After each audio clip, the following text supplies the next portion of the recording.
तारीख थी 14, महीना था जून का और साल था 2020, जब रविवार के दोपहर 2 बजे ये खबर पूरे देश भर में फैलती है कि बॉलीवुड के मशहूर सितारे सुशांत सिंह राजपूत अब इस दुनिया में नहीं रहे। क्या हुआ था उस दिन और क्या हो रहा है आज इसके ऊपर पूरे विस्तार में बात करेंगे।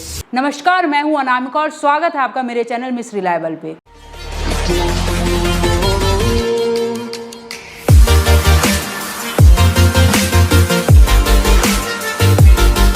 सुशांत सिंह राजपूत, जिसे हम एसएसआर के नाम से भी जानते हैं, आज वो हमारे बीच में नहीं रहे।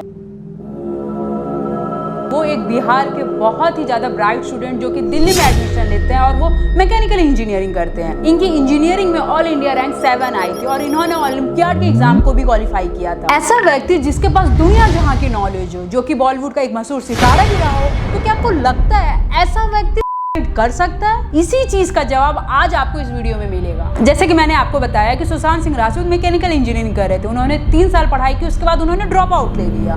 उसके बाद उन्होंने एक्टिंग की शुरुआत की। कभी वो धूम 3 के बैकग्राउंड डांसर के रूप में दिखे गए, कभी वो अवार्ड शो के बैकग्राउंड डांसर में काम किए। फिर आता है साल 2008, जब उन्हें कास्ट किया जाता है जी टीवी के पॉपुलर शो पवित्र रिश्ता में। बालाजी टेलीफिल्म की सीरियल पवित्र रिश्ता में सुशांत सिंह राजपूत को बहुत ज्यादा पसंद किया जाता है और लोगों के बीच में उनकी एक अलग पहचान बनती है। फिर आता है साल 2011, जब उनका बॉलीवुड में करियर स्टार्ट होता है। उनकी सबसे पहली मूवी आती है काई पो चे, जो कि बॉलीवुड पे सुपर डुपर हिट रहती है और लोग बीच में काफी ज्यादा पसंद किया जाता है। और यही वो पॉइंट रहता है जब शुरुआत होता है एसएसआर के बॉलीवुड जर्नी का, जब लोग उनको पहचानने और जानने लगते हैं। इसके बाद सुशांत सिंह राजपूत ने काफी ज्यादा हिट मूवीज दी, चाहे वो MS धोनी हो गया या शुद्ध देसी रोमांस हो गया या फिर छिछोरे जैसे इंस्पायरिंग मूवीज। एक व्यक्ति जो इतना ज्यादा सक्सेस हो रहा था, अपने करियर के पीक पे जा रहा था, लेकिन अचानक से ऐसा क्या होता है कि उसे पड़ा। चलिए अब हम उसके बारे में बात करेंगे। मैं बड़ा ही मायोपिक इंसान हूँ। मैं आगे के बारे में ज़्यादा सोचता नहीं। आज मैं रहता हूँ, आज मैं दिल से जो भी करता हूँ दिल से करता रहता हूँ। कल टेक केयर ऑफ इट। तो अब शुरुआत होगी एसएसआर की उस जर्नी की जिसके बारे में शायद आपने कहीं भी ना सुना हो। साल था 2019, जब सुशांत सिंह राजपूत ने एक फ्लैट लिया था। उसमें वो खुद रहते हैं, उनका कुक रहता है, उनका एक फ्रेंड रहता है और उनकी एक गर्लफ्रेंड रहती है जिसका नाम था रिया चक्रवर्ती। इसी तरीके से ये लोग इस फ्लैट में रह रहे होते हैं। उसके बाद आ जाता है लॉकडाउन का सीन, मतलब पूरे देश में लॉकडाउन लग जाता है। फिर आता है तारीख 8 जून की, जब सुशांत सिंह राजपूत और रिया चक्रवर्ती में लड़ाई हो जाती है। फिर रिया चक्रवर्ती उस फ्लैट को छोड़ के चली जाती है और उसी दिन एक और बहुत बड़ी घटना होती है, जब एसएसआर के एक्स PR मैनेजर दिशा सालियान की संदिग्ध तरीके से जाती है। इस घटना के बाद लोगों के द्वारा ये बताया जा रहा था कि एसएसआर काफी ज्यादा डिप्रेस हो गए थे। क्योंकि इस इंसिडेंट में जो दिशा सालियान की हुई थी, इसमें सुशांत सिंह राजपूत का भी नाम जोड़ा जा रहा था। दिशा सालियान के ठीक 6 दिन बाद आता है 14 जून। जी हाँ, वही 14 जून जिस दिन सुशांत सिंह राजपूत हम सबको छोड़ के चले गए थे। आइए अब जानते हैं कि 14 जून को हुआ क्या था। उस दिन की एक एक घटना को एक एक करके बात करते हैं। 14 जून, सुशांत सिंह राजपूत सुबह उठते हैं, ब्रश करते हैं, फिर नाश्ता करते हैं और फिर अपने एक दोस्त से बात करते हैं। हाँ संतोष, कैसा है भाई? ठीक। फिर वापस अपने रूम में चले जाते हैं। उसके थोड़ी देर बाद सुशांत सिंह राजपूत अपनी दीदी से बात करते हैं। वो उनकी सगी दीदी होती है जो कि मुंबई में रहती है। उसके बाद वो वापस अपने रूम में चले जाते हैं। उसके बाद समय होता है 11 बजे का, जब उनका कुक दरवाजा खटखटाता है ये पूछने के लिए कि क्या बनेगा खाने में, लेकिन दरवाजा नहीं खुलता है। फिर उनका कुक उनके एक दोस्त को बुलाता है जो कि उनके ही फ्लैट में रहता है। वो दोनों मिलकर दरवाजा खटखटाते हैं, लेकिन फिर भी दरवाजा नहीं खुलता है। इसके बाद उनका दोस्त उनकी दीदी को फोन लगाता है और ये कहता है कि कितना खटखटाने के बाद भी एसएसआर दरवाजा नहीं खोल रहा है। फिर उसकी दीदी फ्लैट पे आती हैं, वो भी दरवाजा खटखटाती हैं, लेकिन फिर भी दरवाजा नहीं खुलता। फिर उनकी दीदी कुक को कहती है कि तुम एक चाबी वाले को बुला के लाओ। फिर चाबी वाला आता है और वो दरवाजा खोलता है। उसके बाद देखते हैं कि सुशांत सिंह राजपूत कर लिए। उसके बाद ये खबर पूरे देश में फैल जाती है कि सुशांत सिंह राजपूत अब नहीं रहे। Big breaking news that is coming in at the moment. Actor Sushant Singh Rajput has committed at his residence by himself in Bandra. इस वक्त की बड़ी खबर हम आपको बता रहे हैं, बेहद दुखद खबर है। अभिनेता सुशांत सिंह राजपूत ने बांद्रा में अपने घर में लगाकर जान दी है। दुखद और चौंकाने वाली खबर है। फिल्म एक्टर सुशांत सिंह राजपूत ने अपने घर में, उस वक्त की बड़ी खबर हम आपको दे रहे हैं। अभिनेता सुशांत सिंह राजपूत ने बांद्रा इलाके में अपने घर में, उनका घर, उनके सुशांत सिंह का यूं जाना हर किसी को रुला गया है। हर कोई हैरान है, हतप्रभ है कि आखिर 34 साल की उम्र में इस अभिनेता ने यूं क्यों जान दिया। कुछ लोग का कहना था कि सुशांत सिंह राजपूत ने करिए, कुछ का ये कहना था कि उन्हें फोर्स किया गया, कुछ का कहना था कि नहीं। सब कोई अपनी वैचारिक शक्ति से, अपने तर्क से और अपने अनुभव से सब अलग अलग बातें कर रहे थे और सब कहीं ना कहीं सही भी थे, क्योंकि अगर हम सीरीज ऑफ इवेंट को देखें तो पता चलेगा कि सब कहीं ना कहीं कुछ सच ही कह रहे थे। कॉन्टेक्स्ट में अगर हम बात करें तो ये थ्योरी लोगों के सामने आई थी कि सुशांत सिंह राजपूत डिप्रेशन के शिकार हो गए थे और 6 महीने से उनका इलाज चल रहा था। ये बात पुलिस ने भी जस्टिफाई करी और भी सामने आया।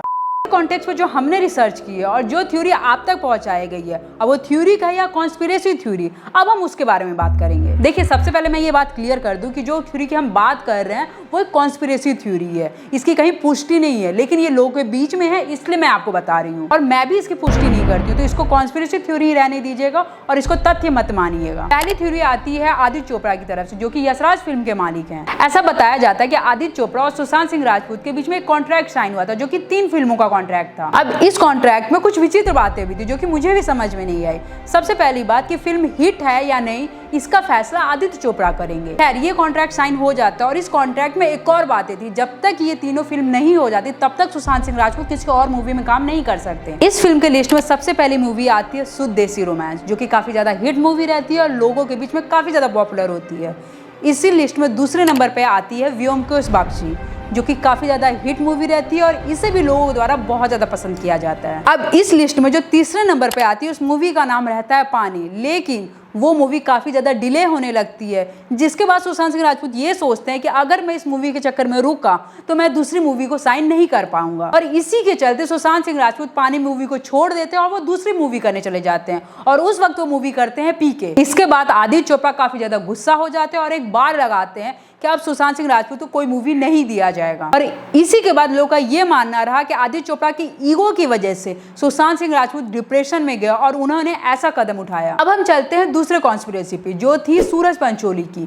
मीडिया रिपोर्ट्स द्वारा ये बताया जाता है कि सूरज पंचोली और सुशांत सिंह राजपूत में काफी ज्यादा लड़ाई चल रहा था, जो की बात थी 2017 की। इन दोनों के बीच में हाथापाई भी हुई थी, ये खबरें भी सामने आई थी। इसी में सूरज पंचोली का संबंध दिशा सालियान के साथ भी बताया जा रहा था और इसी के बाद एंट्री होती है सलमान खान की। अब वो क्यों होती है आप ये भी समझ लीजिए। सूरज पंचोली के जो गॉडफादर हैं बॉलीवुड में वो है सलमान खान, और सलमान खान बॉलीवुड में किस तरीके से काम करते हैं वो आप सबको पता होगा। तो ऐसा बताया जाता है कि सलमान खान के दबाव के चलते और सूरज पंचोली के पहुंच के चलते एसएसआर ने ऐसा कदम उठाया। और सूरज पंचोली ऑलरेडी एक विवादित नाम है, इनका नाम जिया खान में भी आया था। खैर, ये बात तो रही कॉन्स्पिरेसी की। अब हम कुछ फैक्ट्स की बात करते हैं कि लोग क्यों इस को मान के मान रहे हैं। तो इसके लिए हम वापस चलते हैं 14 जून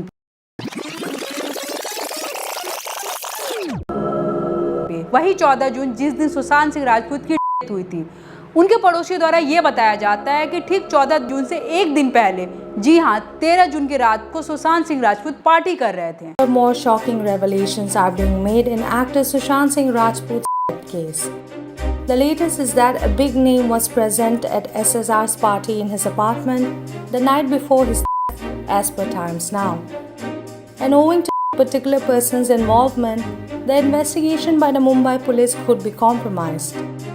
Sources also claim that it could possibly be a politician's son at Sushant's party, and the CCTVs were not functioning since then. Sushant Singh Rajput was found the ceiling of his Bandra residence on June 14. He was 34. अब इसमें depression की कोई वजह नहीं लगी।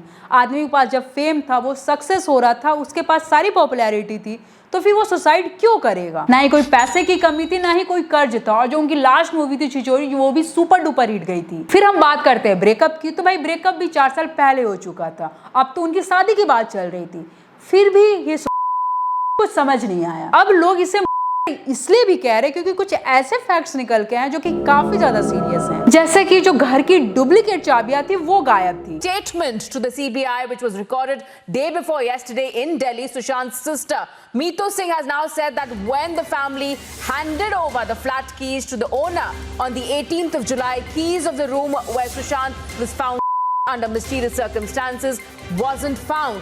Where is the missing key? Who took these keys? एक महीने में वो 50 बार सिम बदल चुके थे। घटना से ठीक एक रात पहले सारे सीसीटीवी कैमरा खराब हो गए थे और वो अपनी कार में सोया करते थे। सीसीटीवी कैमरा से छेड़छाड़, उसने कई सिम कार्ड्स पिछले महीनों में करीब 50 सिम कार्ड चेंज किए। क्या वजह थी? सिम कार्ड आदमी क्यों चेंज करता है? ये सारी चीज एनके सूद द्वारा बताई जाती है और ये सारी चीज जानने के बाद ऐसा लगता है कि ये कहीं ना कहीं नहीं था। चलिए अब और तथ्यों पे चलते हैं। अब हम कुछ फैक्ट्स ढूंढने की कोशिश करते हैं और वापस चलते हैं उन कार्रवाई पे जो कि पुलिस द्वारा की जा रही थी, कोर्ट के द्वारा की जा रही थी। अब इसमें सबसे पहले बात ये सामने आती है कि सुशांत सिंह राजपूत के पापा जो कि बिहार में, उन्होंने बिहार के पुलिस स्टेशन में एक FIR करवाया था कि जो उनकी गर्लफ्रेंड थी रिया चक्रवर्ती, उन्होंने उनसे करोड़ों रुपए लिए थे। Time today, Riya will now be interrogated again over charges of 15 crore rupees theft by late Sushant Singh Rajput's family. The allegations that they've made against her. Besides Riya, her father Indrajit Chakravarti will also be questioned by the probe agency. Her brother Shauvik Chakravarti will be grilled for the third. अब इस FIR के बाद ED बीच में आती है। ED का ये कहना था कि हाँ ऐसा भी कुछ हो सकता है,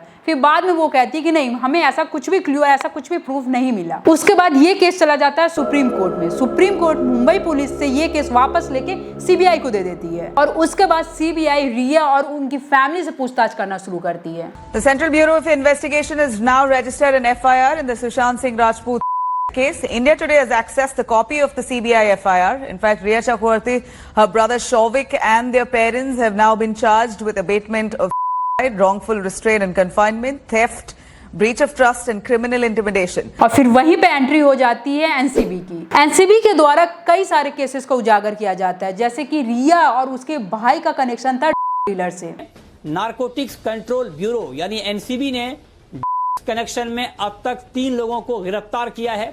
NCB ने सप्लायर जैद विलात्रा और बासित को मुंबई से गिरफ्तार कर लिया है, जबकि फयाज अहमद को गोवा से गिरफ्तार किया गया है।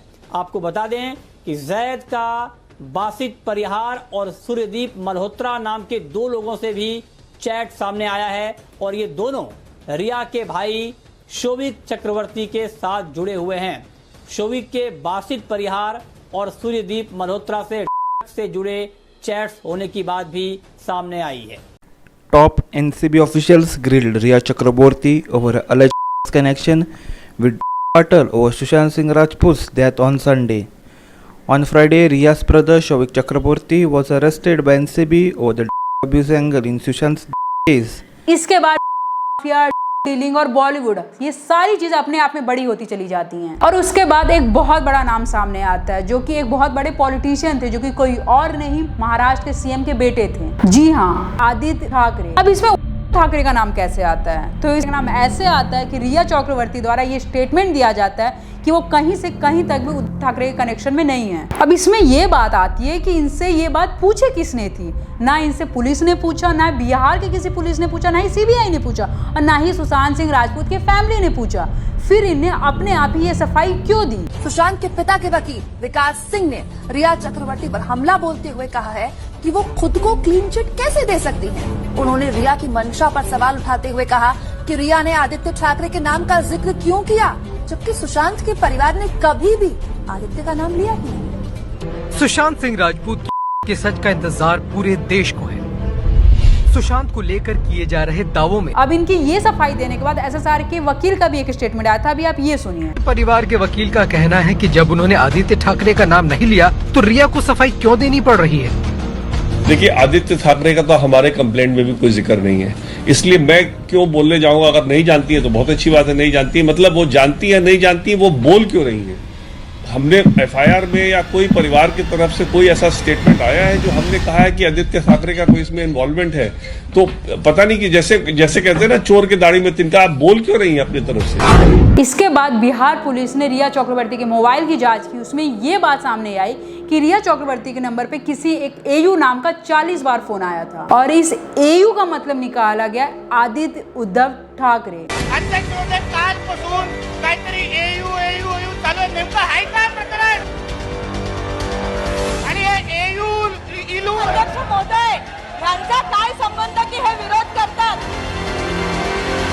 AU नाम मुंबई पुलिस के इन्वेस्टिगेशन रिपोर्ट में था, यानी कि आदित्य उद्धव ठाकरे।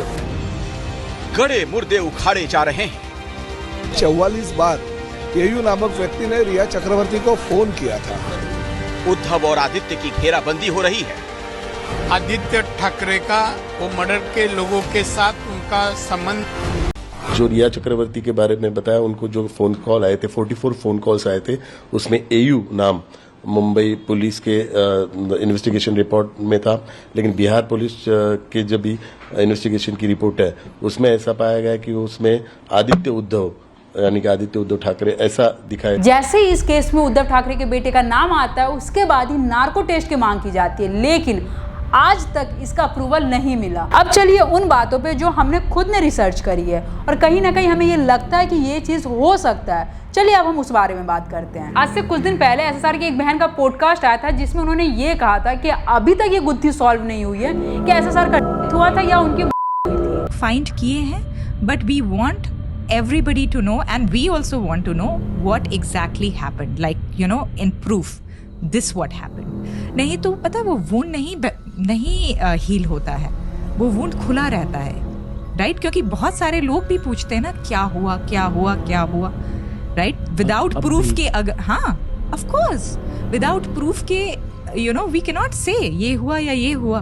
देखिए इसके बाद ये चीज तो पता चल जाती है कि दुनिया ही नहीं, एसएसआर की खुद की फैमिली को भी ये चीज नहीं पता कि एसएसआर की हुई थी या फिर उसको, इसलिए हम भी नहीं पहुंच सकते कि उनका हुआ था या नहीं। लेकिन हाँ कुछ फैक्ट्स के द्वारा ये कहा जा सकता है कि उनका फिजिकल तो नहीं, लेकिन हाँ मेंटल जरूर हुआ था। सबसे पहले आप ये स्टेटमेंट सुनिए जो कि मनोज बाजपेयी का था एसएसआर को लेके। आर्टिकल्स बहुत वल्नरेबल था वो उस मामले में।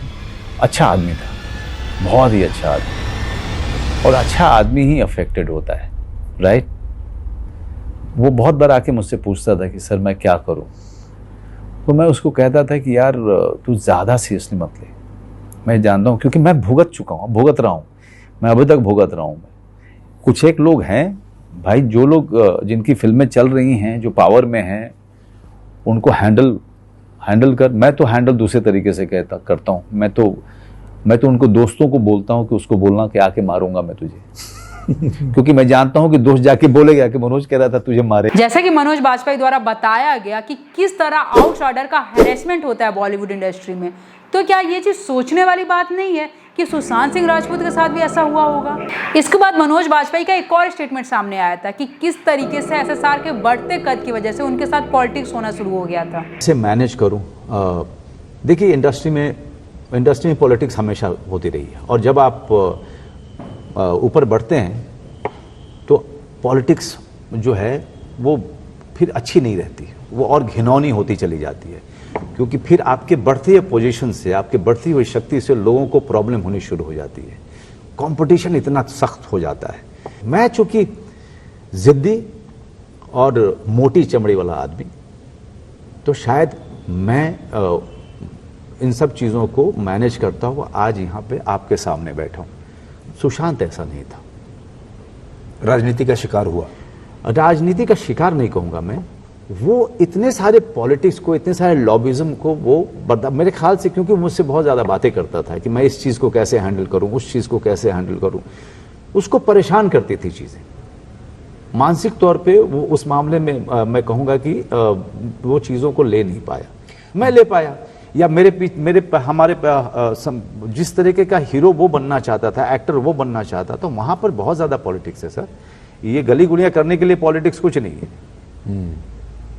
और ये मैं मनोज बाजपेयी अगर आपको बनना है। अब मैं आपको एक बहुत ज्यादा सेंसिटिव और इमोशनल किस्सा बताने जा रही हूँ कि एक बार एक फैन ने एसएसआर के पोस्ट पे ये कमेंट करा था कि आप इस मूवी में मर रहे हैं, इसलिए ये मूवी मैं देखने नहीं जाऊंगी। तब एसएसआर ने ये रिप्लाई किया था कि अगर आप ये मूवी देखने नहीं जाओगे तो बॉलीवुड वाले मुझे बॉलीवुड से बाहर निकाल फेंकेंगे। इससे ये समझ में आता है कि वाकई सुशांत सिंह राजपूत थे तो परेशान। हालांकि सुशांत सिंह राजपूत अब हमारे बीच में नहीं है, वो हमें छोड़ के जा चुके हैं, लेकिन उनके जाने के बाद एक नई चीज सामने आई। इस सब से हमें ये चीज पता चला कि किस तरीके से बॉलीवुड काम करता है, किस तरीके से बॉलीवुड में पॉलिटिक्स की जाती है, किस तरीके से बॉलीवुड में आउटसाइडर की कोई जगह नहीं है और किस तरीके से नेपोटिज्म बॉलीवुड में चरम सीमा पे है। सुशांत सिंह राजपूत तो चले गए, पर जाते जाते हमें वो ये चीज़ बताया गया कि किस तरीके से आप एक छोटे जगह से निकल के बड़ा नाम कर सकते हो, लेकिन आपके बढ़ते नाम की वजह से लोग आपसे जल के आपको ख़त्म भी कर सकते हैं। सुशांत सिंह राजपूत के लिए बहुत सारी कहानियाँ बनाई गई हैं, कुछ सही भी हैं, कुछ कहीं ना कहीं गलत। हर एक कहानी की अपनी एक ठोस वजह है, आप किसी भी कहानी को झुठला नहीं सकते। यहाँ पे अंदाजा लगाना बहुत ज़्यादा मुश्किल हो जाएगा कि कौन सच बोल रहा है और कौन झूठ, और शायद इसी को कहते हैं रासोमन इफेक्ट। ये जो इफेक्ट है वो जापान के एक मूवी रासोमन से लिया गया है। 1950 में ये मूवी आई थी जो कि साइकोलॉजी और